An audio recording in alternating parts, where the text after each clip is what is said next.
সন্ধেবেলা মিমিকে পড়িয়ে নেওয়ার পর রোজই এটা ভাবি যে ডিনারটা আজকে তাড়াতাড়ি কমপ্লিট করব, যাতে আমি সকালবেলা উঠে কাজগুলো তাড়াতাড়ি করে সেরে ফেলতে পারি।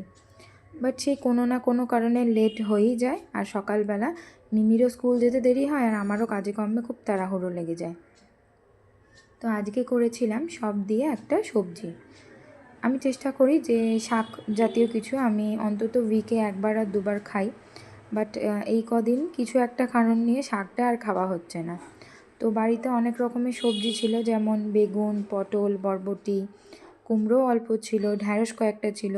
তো সব মিশিয়ে আমি একটু পাঁচফোড়ন দিয়ে আজকে একটা পাঁচমিশালি সবজি করেছি, আর করেছিলাম মাছ দিয়ে এমনি ঝিঙে আলু দিয়ে একটা ঝোল। আসলে না, কাল থেকে মিমির স্কুল খুলে যাচ্ছে, তো ওকেও একটা মানে টিফিন করে দেওয়ার সকালবেলা ব্যাপার আছে।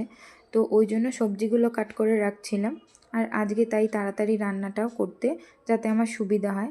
বাট ওই যে বললাম, সব কিছু মিশিয়ে সেই তাড়াহুড়ো লেগেই যায়। টিফিনেও মিমিকে দিয়েছিলাম ব্রেড টোস্ট আর ওর ফেভারিট চকোস ফিল্স।